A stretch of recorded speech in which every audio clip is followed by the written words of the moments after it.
परेशान आहेत, कारण त्यांनी बघितलं की त्यांची सूनबाई मीरा, जी 1 महिन्यापूर्वी मरलेली होती, आता तीच शकचुन्नीचा रूप धारण करून आहे. म्हणून प्रधानने बाबाला बोलवलं आहे. तिथे रतुल सुद्धा आहे. प्रधानजी आणि रतुल बाबांना गावाची पूर्ण गोष्ट सांगतात. प्रधान काका, तुम्ही जे बोलला आहे त्याने असं वाटतं आहे की मीराज मेल्यानंतर शकचुन्नी बनलेली आहे. हो, पण ती मेली कशी होती?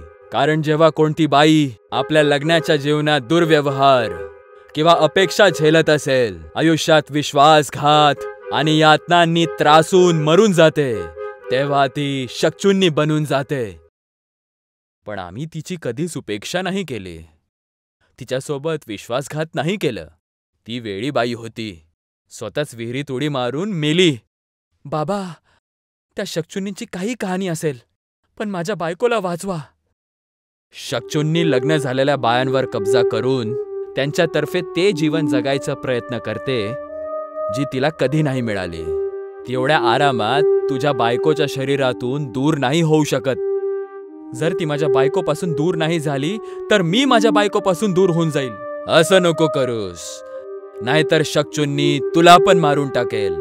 पण बाबा, शकचुन्नीला पकडायचा काय उपाय आहे ते आपल्याला अमावस्याच्या रात्रीच कळेल. अमावस्याच्या रात्री ती आपल्या पूर्ण रूपात येईल आणि ज्या हेतूसाठी ती इकडे भटकत आहे त्याला पूर्ण करायचा प्रयत्न करेल. आणि गाववाल्यांनो, तुम्ही नीट ऐका. जिकडे कुठे पण कोणती बाई रडेल, शकचुन्नी तिला वाचवायला तिकडं पोहोचून जाईल, कारण ती कोणत्याही बाईवर अत्याचार होताना नाही बघू शकत. ही गोष्ट सांगून बाबा तेथून निघून जातात आणि प्रधान पूर्ण गावामध्ये ऐलान करवतो की कोणी पण आपल्या बायकोला त्रास नाही देणार, नाहीतर शकचुन्नी येईल. ऐका ऐका ऐका, गाववाल्यांनो ऐका, प्रधान काकांचा आदेश आहे. कोणी पण आपल्या बायकोला रडवणार नाही. तिच्या डोळ्यात अश्रू आणण्याची हिम्मत सुद्धा करू नका. जर तुम्ही असं केलं तर सावधान, शकचुन्नी तुम्हाला सोडणार नाही. ती रात्री येणार आणि तुम्हाला मारून टाकेल. आपल्या बाईसोबत दुसऱ्यांच्या बायकोंना पण इज्जत द्या आणि गावात शांती बनवून ठेवा. ही चेतावणी आहे, याला हलक्यात घेऊ नका. शकचुन्नीची नजर तुमच्या सगळ्यांवर आहे. ऐका ऐका ऐका. हा ऐलान ऐकून गावातले सगळे लोक खूप घाबरतात आणि हा निर्णय घेतात की ते कधी पण आपल्या बायकोच्या डोळ्यांमध्ये अश्रू यायला नाही देणार. ह्या चक्करमध्ये काही बायका आपल्या नवऱ्यांना ब्लॅकमेल सुद्धा करायला लागल्या. हे बघा ना, हा नेकलेस किती छान आहे, मला हा घेऊन द्या ना. अरे, आता पैसे कुठे आहेत? सॅलरी तर आली नाही, कुठून आणू? आली तरी 1 तासापेक्षा जास्त टिकते कुठं? तुम्हाला काही काळजीच नाहीये माझ्या आनंदाची. बस, आता तर मला रडू येणार आहे. अरे, हे काय बोलते आहेस? तुला तर माहिती आहे, जर तू रडलीस तर शकचुन्नी मला मारून टाकेल. हा तर माझं काय, मी तर रडणार आणि मग शकचुन्नी तुला आपल्या बरोबर घेऊन जाईल. तुला चांगलं वाटेल की तुझा नवरा शकचुन्नीच्या हाताने शिवला जाईल? ही चेष्टा नाही आहे. कालच शकचुन्नीने एका माणसाला मारलं होतं कारण त्याची बायको रडली होती. तुला मला मारायचं आहे का? कायम चुकीचा विचार करता. जीव नाही, नेकलेस हवाय. बघा, आता उद्यापर्यंत हा नेकलेस माझ्या गळ्यावर नसेल तर उद्या तुझ्या गळ्यावर शकचुन्नीचा हात असेल. ठीक आहे ठीक आहे, उद्या देऊन टाकेल. बस तू रडू नकोस. लावा गावामध्ये आज सगळी मुलं उत्साहित आहेत. आज 10वीचा रिझल्ट लागणार आहे. अमनची आई घरामध्ये बसून देवाची पूजा करत आहे. आता पूजा करून काय होणार? जे घेऊन येणार असेल तोच रिझल्ट येईल ना. आपल्याला कर्म तर करायलाच हवं, पण त्याचबरोबर देवात पण श्रद्धा ठेवायला हवी. ते बिघडलेले कामं सुद्धा दुरुस्त करतात. तेव्हा अमन आपल्या फोनमध्ये रिझल्ट बघतो आणि खूप खुश होतो. आई, रिझल्ट आला. मी फर्स्ट डिव्हिजनने पास झालो. आई. हे ऐकून अमनची आई खुश होते. इतकी खुश होते की ती तिच्या डोळ्यातून अश्रू यायला लागतात. अरे, अश्रू पुस, नाहीतर शकचुन्नी येऊन जाईल. तुम्ही पण ना, हे दुःखाचे नाही, आनंदाचे अश्रू आहेत. शकचुन्नी नाही येणार. अरे, बायांच्या अश्रू शकचुन्नीसाठी ट्रिगर पॉइंट आहे. ती येऊन जाईल. क्षणांनंतर दरवाजा खटखटवण्याची आवाज येते. बघितलं, मी सांगितलं होतं ना, ती येऊन जाईल. ती आली. दरवाजा नका उघडू. कोणी पण दरवाजा नाही उघडत. आता दरवाजा खटखटण्याची जोरदार आवाज यायला लागते.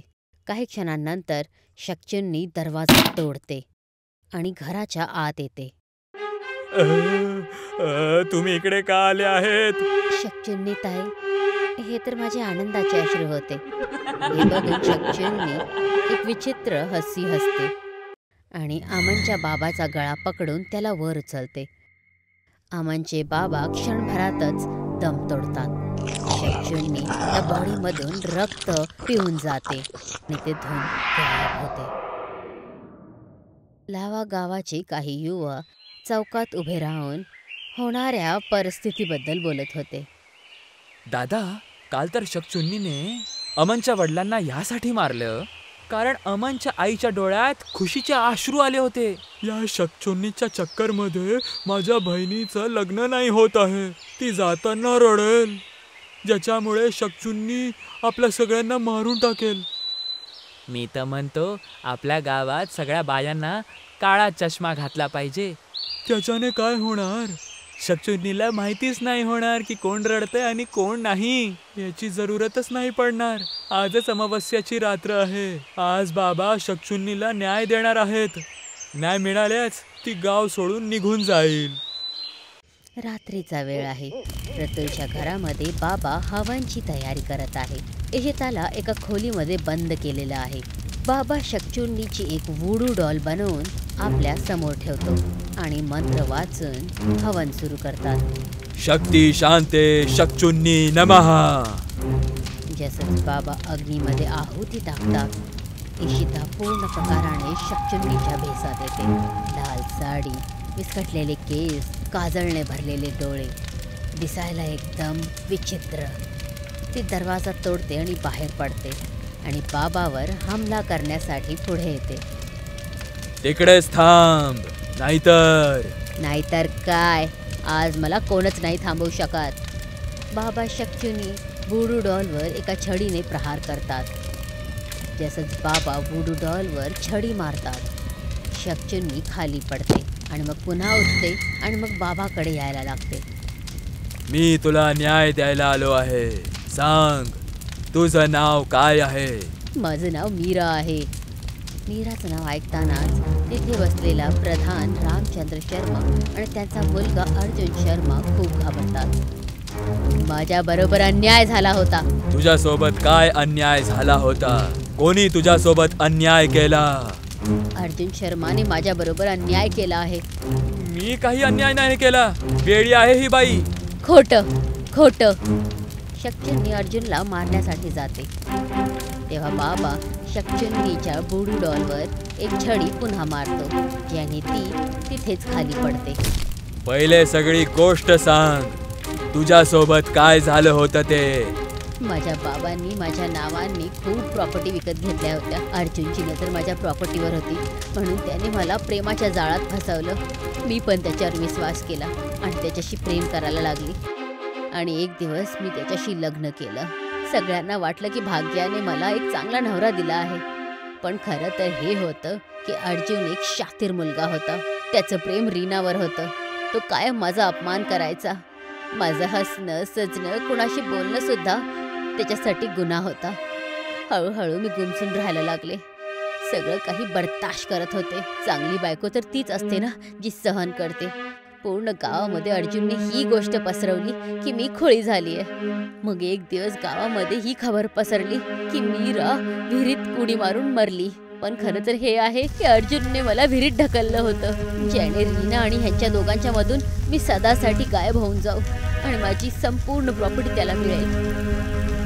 शक्चुन्नीचं हे बोलणं ऐकून गावातले लोक अर्जुनकडे तिरस्कार भरलेल्या नजरेने बघतात. हे शक्चुन्नी खोटं बोलत आहे. पुन्हा आणखीन एक खोटं. मी नाही सोडणार तुला. शक्चुन्नी अर्जुनला मारण्यासाठी पळते तेव्हा बाबा आपल्या छडीने तिच्या वुडू डॉलवर पुन्हा एक प्रहार करतो, ज्याने शक्चुन्नी पुन्हा खाली पडते. हे बघून गावाचा एक मुलगा पळत येतो आणि बाबाकडून ती शकचुन्नीची वुडू डॉल घेऊन खूप दूर टाकून देतो. शकचुन्नी, या दरिंद्यापासून तू आपला बदला घे. शकचुन्नी अर्जुनला मारण्यासाठी पळते. अर्जुन पळतो. कोणी वाचवा, वाचवा मला. अरे बाबाजी, माझ्या मुलाला वाचवा, नाहीतर तो मरून जाईल. मी काही नाही करू शकत, माझ्याकडे त्याची वुडू डॉल नाही आहे. अर्जुन घाबरून पळत आहे. त्याचे पाऊल लडखडत आहेत आणि तो खाली पडतो. शकचुन्नी त्याच्या गळ्याला पकडते आणि हव्यामध्ये उचलते. काही क्षणांमध्ये तो आपला जीव सोडतो. शकचुन्नी त्याचा हात पकडतो आणि इशिताच्या शरीरातून बाहेर पडते. इशिता ह्याच्यानंतर तिथे बेशुद्ध होऊन खाली पडते. शकचुन्नी ह्याच्यानंतर सदासाठी गाव सोडून निघून जाते. शकचुन्नी आकाशाकडे जात होती आणि गावातले लोक तिला बघत होते.